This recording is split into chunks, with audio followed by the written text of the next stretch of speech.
What's up, Radiant Soul? And have you ever wanted to see the White Hand triumph? For who has a better tale than poor Saruman the White of Isengard, who was so wrongfully defeated by tree people in the movies and in the books, when all he wanted to do was subjugate the masses of Rohan, the stinking horse lords from their stupid hill of Edoras. Well, today, my brave people of Middle-earth, I plan to do just that. Welcome to the subjugation of Rohan and the destruction of the Riddermark in the name of the White Hand. Let's get started. So to start off here, we have this beautiful text that the creators of the mod have put in here, and I will read this for you really well because I'm a great reader. The great iron fortress of Isengard has long guarded the southern flank of the Misty Mountains, the great spire of Orthanc rising from its heart, keeping watch over the surrounding valley and the fords of Island beyond. The great tower was fashioned by builders of the lost realm of Numenor, yet it seems not to be made of the craft of men, but riven from the bone of the earth and the ancient torment of the hills. It was at the crowning of King Freylaf, the Riddermark, that I appeared. Following the death of Helm Hammerhand and his sons at the hand of Wolf and his Dunlendings, I brought gifts and sang great praise of the valor of the Rohirrim, quickly earning the love of the new king. Seeking great security against Dunlending raids, the king convinced the ruling steward Baron of Gondor to grant me the keys to the abandoned Tower of Orthanc, to act as a warden over the western borderlands and representative of the stewards. And so I have remained for the last 240 years. But since taking residency in Isengard, I have uncovered many of its secrets, the greatest prize of all being the Orthanc stone, the Palantir of Orthanc of the Numenor. This ancient seeing stone has been invaluable in my hunt for the one ring that I so desire. And I have learned much of the world as it was, as it is, and as it could be. Long have I sought the One Ring, for only with its power could any hope to compete with the Dark Lord Sauron, and only I have the wit and the power to wield it. And yet, while I have managed to keep this hidden from the White Council, my activity has not gone unnoticed by the Eye in the East. Since retrieving another stone from Minas Ithil, Sauron disrupts many attempts to use the Palantir, his very essence filling my mind with an insatiable lust for power. The Palantir remains my best chance to find the one. Yet I doubt I can evade Sauron's notice much longer. And now here we have a choice.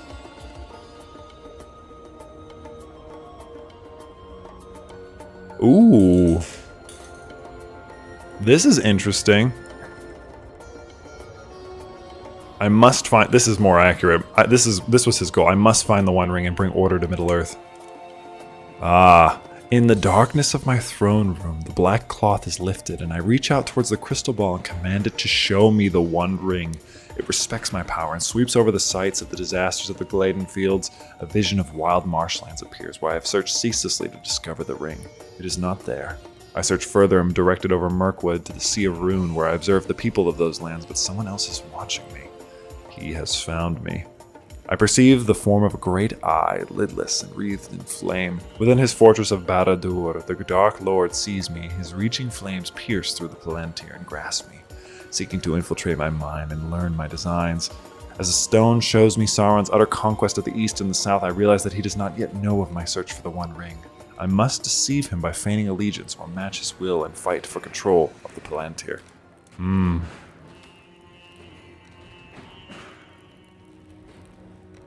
I get Kingdom of Isengard. I'm gonna pledge my allegiance to you, Sauron, as he does. As Overlord, you have new duties and responsibilities. You will now be expected to regularly hold court. Let's them see their Overlord. Oh, they haven't done a court yet. That's a bummer.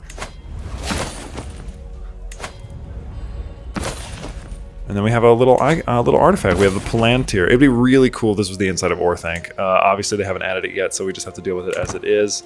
That's okay. We could hold court. I don't know what sort of courtly things we would do, but we could. We could hold court. We don't have any option to create Uruk-hai or anything yet, so that is something that's interesting. Saucy readings. They want to know if they can read smut. I say yes. I think that that's important for the brave young boys of this land. We can declare war on this petty king, which we could force him to be a tributary state, or a client state. I think tributary is better. Yeah, you can be forced to join wars in support, whereas a client state can only be called in defense, I believe. And since I can't have a player error anyway, we're going to do a tributary. We'll do it like this. We'll raise all of our troops and we'll head over. Apparently I'm leading the force, which is actually kind of insane. I didn't realize that that was how it was going to work. So we have this beautiful sprites here. If you see, we have Uruk-hai, even though we don't actually have Uruk-hai yet. The first command of Sauron, build me an army worthy of Mordor. He has issued his first command, bidding me to prepare forces with which to assail Rohan and Gondor from the west, while he shall do it from the east. To that end, he has dispatched some orcs in secret under the captain Grishnak to provide me with cunning minds bearing smithing and warcraft to aid me in my efforts. With Grishnak, too, have come many of the orcs of the mountains, furtive but brutal types out of the dark of Moria, and the caves of the misty mountains. These will make fitting raiders and scouts, but they will not be nearly enough to bring the horse lords to heel, much less ancient Gondor. More shall be needed. In Orthanc I sit, biding my time and contemplating my next act, even as the goblins and orcs begin to carve out great furnaces underground beneath the placid image of the ring of Isengard. Long have the Dunlendings feuded with Rohan, and an army loyal wholly to myself would be wise. We have work to do. We have gained a 1,000 strong army of Uruk-hai, which we will have this guy be the leader. The petty kings of Dunland. Ever since the fall of Orvalorf Wolf at the hands of King Freylof of the Riddermark, the men of the former kingdom of Dunland have been in disarray. Long fragmented into squabbling fiefdoms, its people have languished without a strong ruler. And yet the land is not without its more influential lords, with a number styling themselves as kings of their land. If I were to lend my support to one of those would-be kings in exchange for their loyalty, I could bolster my army with their forces and secure my western border in one fell swoop. We're going to call on Petty King Wulfgar, because this is the guy I'm already attacking, so I'm going to do that. Bring industry to Isengard. Oh, here we go. I'm going to survey the lands. I wander through the gardens of Isengard in the light of the early evening. The gardens are vast, stretching from Orthanc to the very perimeter walls forming the ring of Isengard. Barely changed since the departure of the men of Numenor. Long have I tended its orchards and flower beds since taking residence here, and yet, what has all this natural beauty brought me? Nothing but time squandered. Looking across the wild lawns, I now see the great potential that I was once blind to. I've sent the command to put my local subjects at disposal of the orcs sent to me by Lord Sauron, and sent them to work. They toil under night, spoiling the Numenorian gardens and tearing down its trees. The trees are strong, my lord. Their roots go deep. Rip them all down. Yes, rip them down. We will have... Oh, he refused me. Let's send word to the other petty king. May he and his people be loyal servants of Isengard. He saw our march as an inevitable rise, and now he has fallen under my sway. That is another force. We have expanded exponentially. He's a little mad. He wants a seat on my council. We can grant that. We have need of a strong marshal. Also checking out the barracks, the Uruk pits. Yeah, so that's pretty solid. We should be able to make them here real soon. We need somebody who can counter horsemen, but we don't have that yet. Get our own horsemen, because these guys counter skirmishers, these guys counter heavy infantry. We don't have anybody who counters archers. Let's do that. We could sweep across the land and take them in the name of him, or we could just conquer the county. We don't have much in terms of anything else, so for right now, I think I'm just going to chill. Now I think we'd be able to take it. Yes. Nice. That is what we want. We want to keep expanding. We want to sort of like blow up here. And if we can get enough size, that shouldn't honestly be too hard. The only reason they even lost was because of the Ents, who came from the Forbidden Forest, whose name escapes me at the moment. The orcs under my command have made quick progress in felling the ancient trees in the gardens of Isengard, and they have now begun to work to delve into the very ground itself. As I gaze from my tower, I see shadowy pits forming in the earth below. My thoughts are interrupted by Grishnak entering my room. He tells me that while work progresses well, they were beginning to run low on supplies. I turn back to look. Ooh, they need more wood.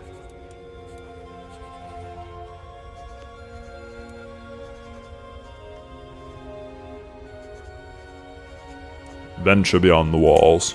Take what you can. Among the most coveted artifacts of the Dúnedain are the Palantir, wrought in the ancient west by Feanor, The 7 seeing stones were gifted to Amaldil of the Andunel. I can't remember how to say that. By the Eldar. As comforted the faithful as the shadow fell upon Numenor. Brought to Middle-earth by Elendil and his sons, the seeing stones have not been used since the fall of Minas Ithil to the Witch King, for the wise of Gondor deemed the danger too great.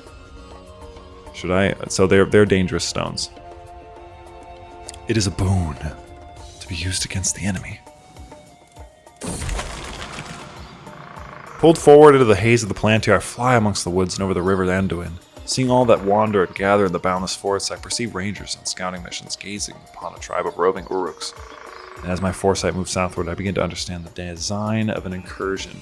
They are many, and speak in a tongue most unkind, but their objective becomes clear to me. They mean to raid and rob the Ithilien roads, harassing the supply lines destined for the outer defenses of Gondor. The woods are no longer safe, and the shadow spreads over the deserted countryside. Ithilien was the first to fall. Who shall be next?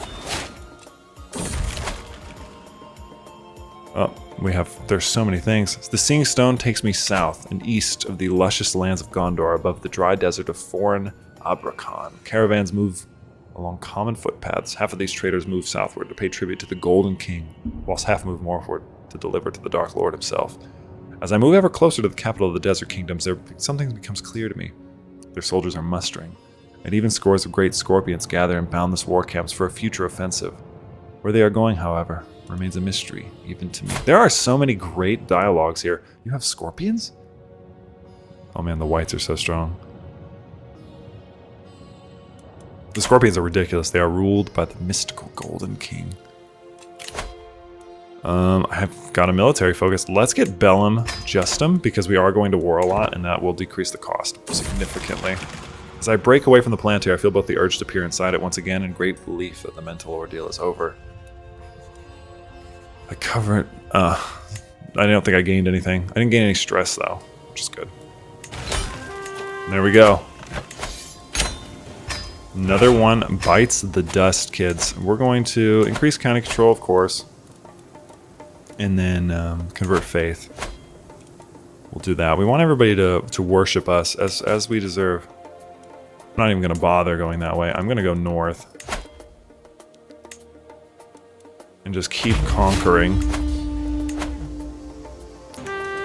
So Saruman has his own ring that he forged.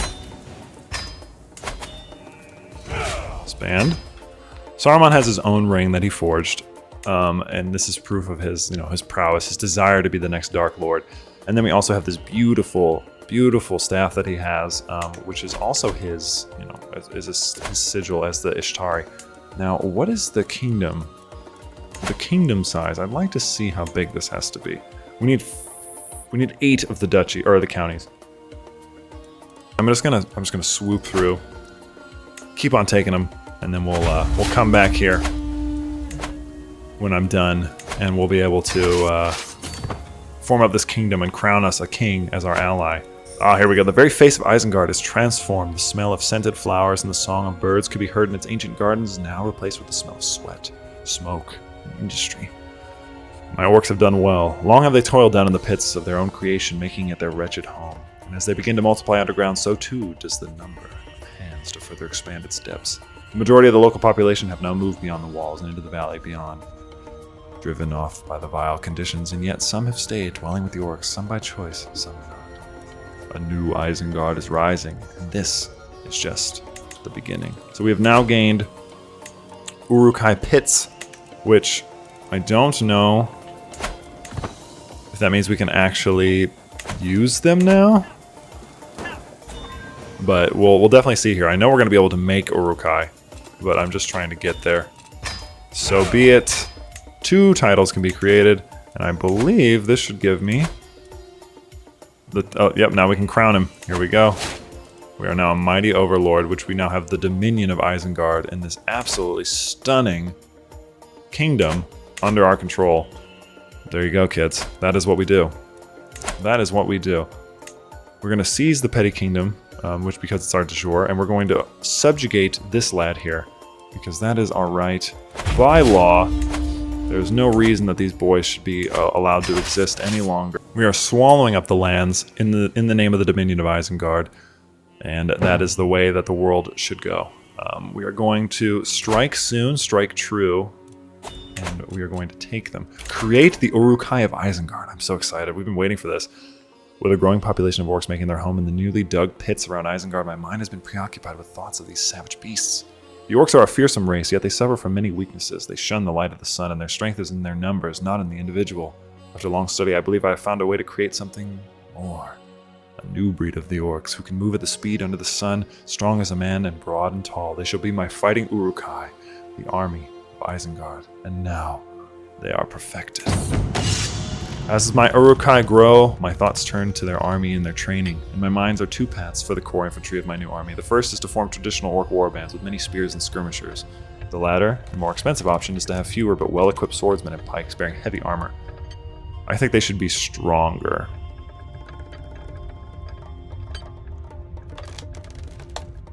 Yeah, let's do these ones. The traditional bows, so we have... do we want crossbows? Or do we want scouts? What does scouts counter? Light cavalry? They counter heavy infantry, heavy... Ooh, these guys would be better, I think. We shall darken the skies with our onslaught of crossbow bolts. I've expended much of my resources now, yet my mind still thinks ever more of what, with which I may further supplement my forces. Long have I experimented with a fire, which may be lit by command, which can carve through stone and destroy men, but those resources are rare and exotic, and if I mishandle, it could easily be the doom of myself as well as my forces.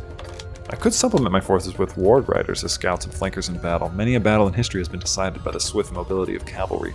There are also trolls. Ooh. So we get the option here to get warg riders, sappers, who are their own type of siege weapon, or these guys, who I feel like we would want these. Let's get these orcs, or these ogres, I should say. These absolute mega lads here. We've gained another little thing here. My growing army of Uruk-hai is hungry for weapons and armor, and the workshops and the pits are struggling to keep up. I must expand, and I must get the mines of Isengard. Send word to the overseers. My legions grow in number by the day. The fighting Uruk-hai prove their worth, but now they strain my resources to the breaking point. What steel I have has been used up, and the forges are hungry for ore and fuel. While the continuing excavation beneath the ring of Isengard have come across modest deposits of ore, I need to find some more. We will have to find more sources of resources, and soon. Ooh, fuel. That's gonna take us to the forest. Are we ready for that? I don't know. I don't know if we're quite ready to take on something like that. The Great Forest of Fangorn, that's it, is one of the last remnants of the ancient primordial forests of Middle-earth. I walked in those woods once. The trees there are many and great, and could supply my industrial hunger for fuel for many years. However slight, though, there are risks to this. I have been many years, but Fangorn himself may still walk. Oh, yeah. This is a tough choice.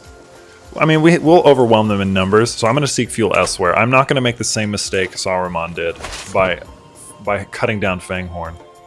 The Ents are really our only our great counter, and so if we decide, as my army of fighting Uruk, I have noticed a number among them larger and more vicious than normal. These imposing warriors have risen above their peers, shaven their heads, and filled their helmets with human blood. Oh my god.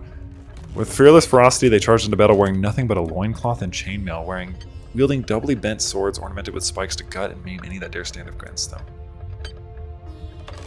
So we have berserkers now. Oh my word. Even without any alliances, Lothlorien will not come to their aid, because realistically, I'm curious to see if I can just take it in one swoop, and then see what our Lord Sauron demands of us next. Because really, if we had this much, we'd have a pretty serious little contention here. The Dominion of Isengard has grown. Beautiful, beautiful. Alright, I got the option once again to gaze into the Palantir here, but I was just thinking, I feel like somebody's going to be like, well, why are you waiting the 3 years? It doesn't really matter if you're just going to destroy them. I don't have a lot of prestige, as you can see, so if I do declare war, I can't really afford to lose a level of fame at the moment, so kind of just have to, gotta, bide my time. There's only this many Rohirrim rulers, so he might be able to call all of his troops, but I feel like I'll be able to take him on. Alright, let's see. It's a boon, obviously I'm going to use it. Ah, the horse lords. The plants here once again comes alive with light, bidding my foresight look to the rolling plains of Rohan. Great hosts of horsemen gather, spears raised and ready for war. Long has it been since Errol the Young came riding across the fields of Celebrant. And to his sons oaths of old are but children's stories. It is said that their king pays tribute in horses to the Dark Lord, and indeed black horses are fewer than they once were among the great herds. How long before they too served the shadow? Oh well, it won't be too long, I'll tell you that. Oh, I got a stewardship perk, which is random. Let's do Taxman. I don't even think I'm invested in that. My vision soars over the Bay of Belfalas to the proud port city of Umbar, where stolen gold and jewels shine upon the hands of Corsair captains. Its shipyards are teeming with workers building even greater ships, financed by the rich plunder from the Gondorian coast. Its fearsome fleets grow by the day, and soon it will be able to overcome the lands of the faithful and bleed them dry, preparing the way for victory of the Dark Lord. This part confuses me a little bit, because what would Umbar do? I mean, I guess they could just raid the south. There is more land, technically, in the world. But what would they do if all of this was subjugated? Like, how would they make money? They're pirates, you know what I mean?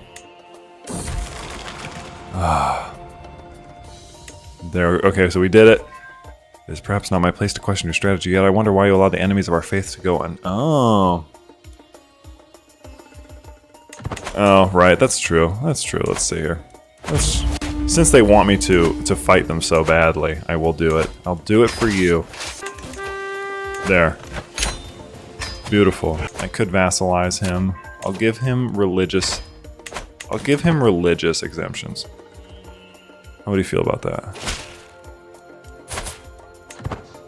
Alright, so we have expanded our lands once again peacefully this time. We gave him religious exemptions. He doesn't have to do anything. Are you guys fighting? No, you're not. Umbar's chilling. How are my boys? Argim Lakata's chilling. It's only been 10 years since the start date. We've actually made a significant amount of progress, if you think about it. Let me see real fast, though. What would that be? 6? Are you serious? What? Oh my god. Are you for real? Why do they do so much damage? Is that real? Oh my word, dude, that's wild.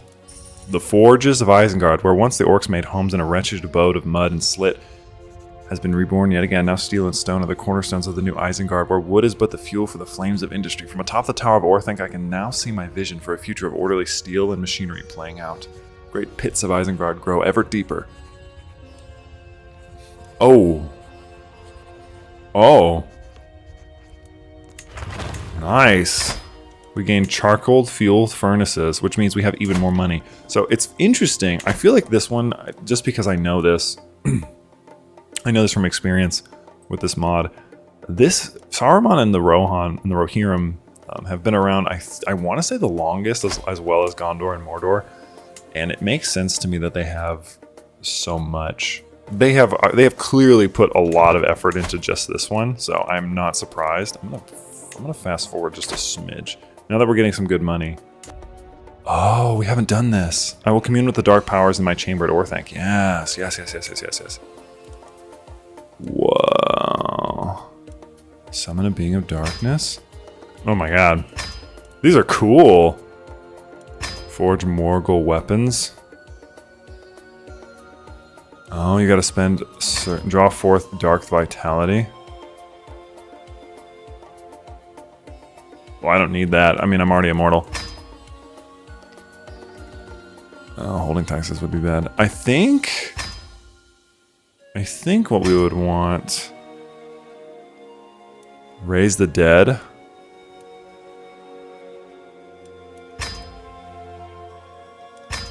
Man, there's so many good ones. Honestly, call the Horde. Let's do that. Perform the ritual. Oh, bummer. Sorcery was a failure. Now that I am strengthened in my position, the question becomes as to how to deal with the Horse Lords of Rohan. Long have I had my spies and agents in their courts. While Grima is no longer Grima is dead, they should still be able to weaken. See. The House of Yorling now numbers few with a true claim to the throne. If Theodred were to perish, stability in the kingdoms would be further disputed. Theoden's nephew Eomer lives. If he were to fall, Eowyn will bear the best claim to the kingdom.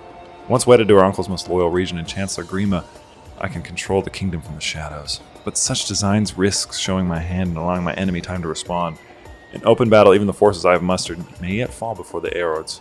A lightning war before they can uncover my design may be the wisest choice. I feel like I'm going to go with what he did in the book. He's going to try and operate from the shadows. I'm going to influence King Theoden, and first I seemingly came to Theoden as a friend and advisor, as I had done to his forefathers. Once his trust was won, it was easy to ensure that he was my agent, corrupted through bribery and foul promises. Install a puppet. Yeah, okay. I have to have the title of the Riddermark. Okay. I'm understanding now. Alright, so let's see. We have to kill Theodred. What about your cousin? Which one has the... There he is. Murder Eomer. Somebody murder him. Get him out of here. Let's try it. Let's try to raid the Westfold. While Theodred still stands, Rohan may yet just be able to mount a resistance against my efforts to subjugate the Horse Lords to my will. My agents have so far been unable to take him down from the shadows. Perhaps a less subtle approach may bring success.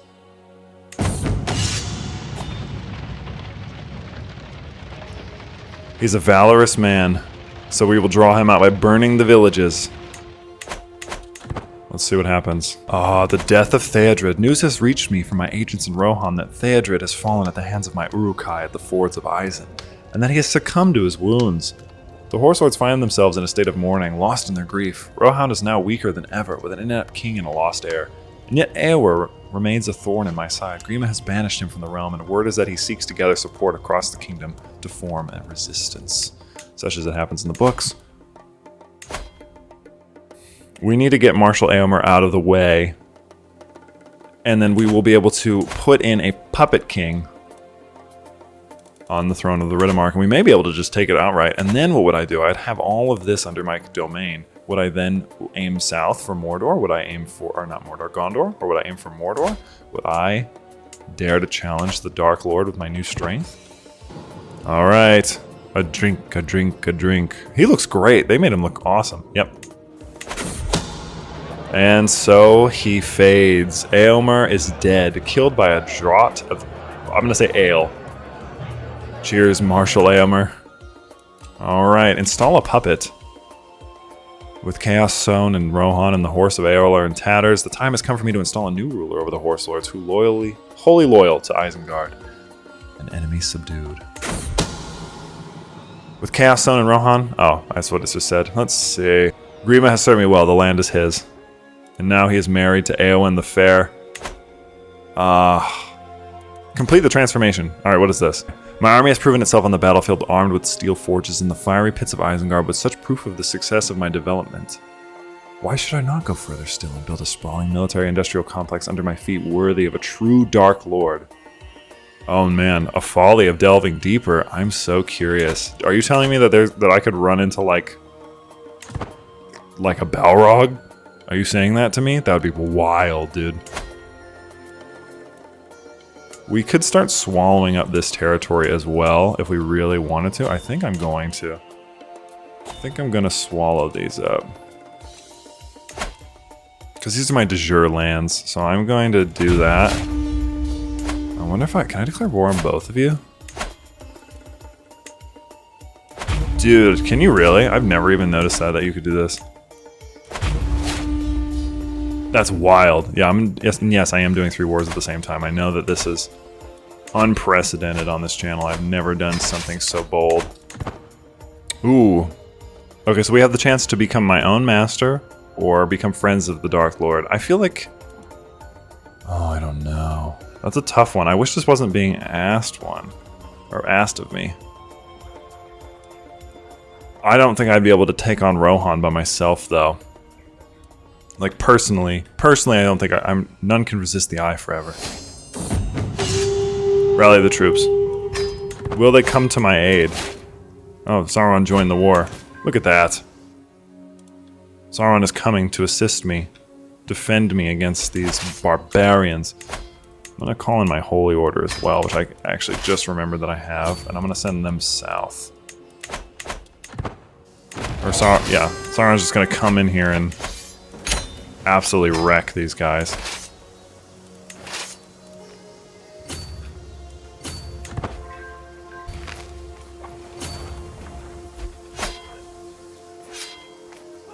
Ah, a mighty wallop. Oh my god, I captured Boromir? Are you serious? I just burned Boromir at the stake, kids. Cry about it. Crushed him, dude. Crushed him. That's the power of the eye, my dudes. Oh god, I was trying to go north. Alright, they should be pretty weakened, it looks like, at this point. Unless I can call in this holy order now.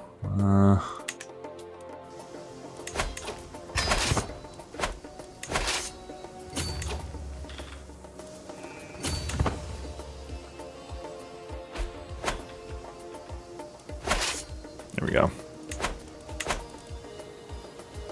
I can't believe I was running 4 wars at the same time. Normally that's way more difficult.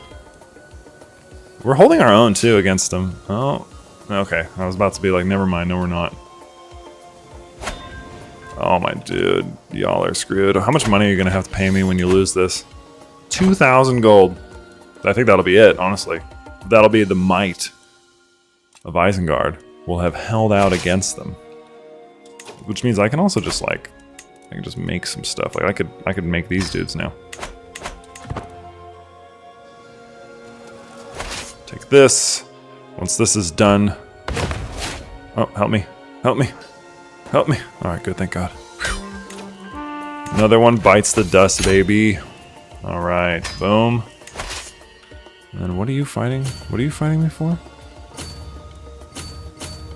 I'm gonna send you into south. I have like no troops though. There we go. Pay me my 2 grand, my dude. So be it. You see this? I want to see what happens.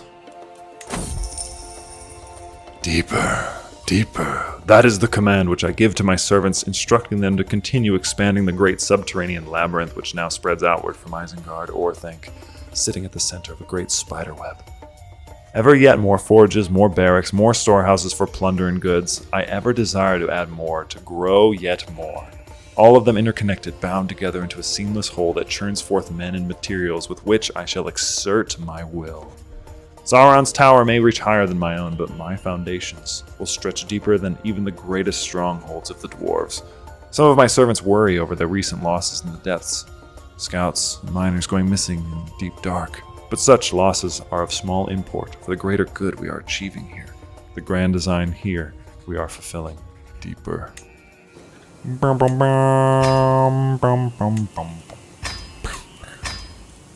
Isengard's theme was always one of my favorites from the movie. Thanks. Give me 100 gold. Disband. All right, kids.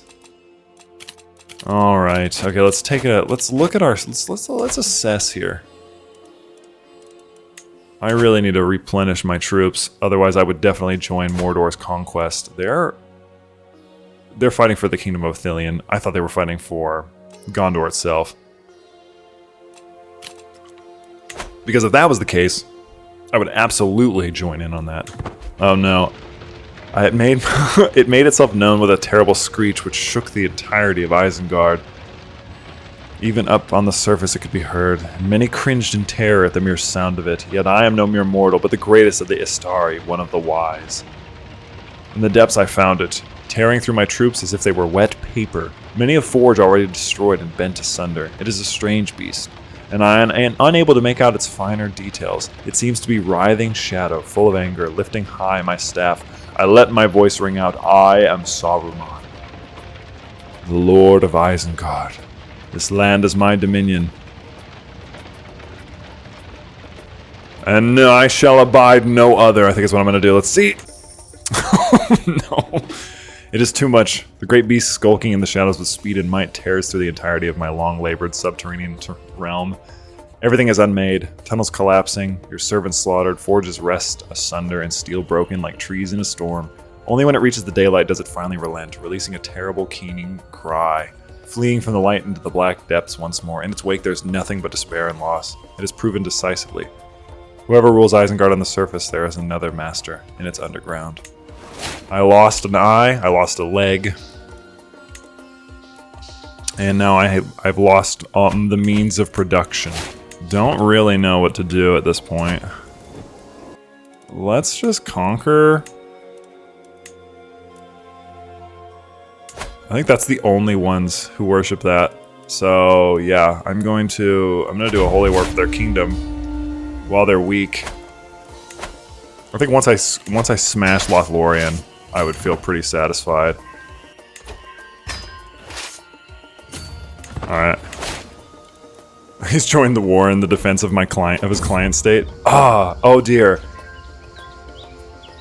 In a grand ceremony in Minas Tirith, Aragorn II, heir of Isildur and chieftain of the Dunedain of Arnor, have been proclaimed King of Gondor, High King of the Dunedain, in exile, Lord of the West. He has proven his identity beyond all doubt, bearing Andúril, Narsil, reforged, and his claim has been accepted by the lords and peoples of Gondor.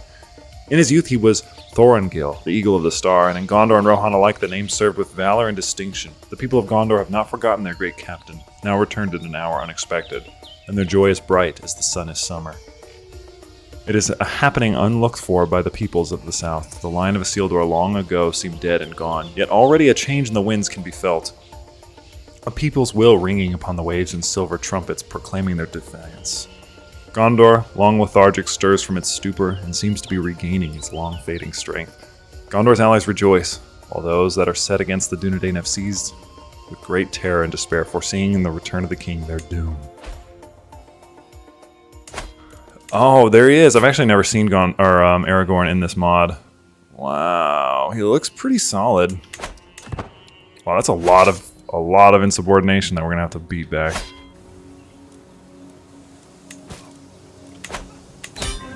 There we go. The Kingdom of Lothlorien is over. And now I control all of that. Well, actually, I guess it's not. They just have this little tiny weak thing over here. But look at me, the Dominion. Can I actually get out of debt here? Could I do it for real? Now we have 173 or 178 or whatever it is, and we will be good. We could do a holy war for the kingdom. I don't think I'm strong enough for that. He's in severe debt. What I think I'm going to do is I may try to do another magic, like do more magic, and then if I can get another big group, I may have enough to charge down there. So let's see what we can do. Well, this is interesting. Aragorn is proposing that the two of us ally ourselves against Sauron. Well, that would be interesting, wouldn't it? Let's see what happens. I've already absolutely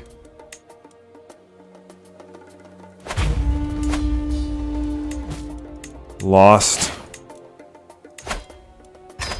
most of my wits. So let's see, I'm gonna declare independence, and if I lose, I think that would be a fitting end to this little episode here.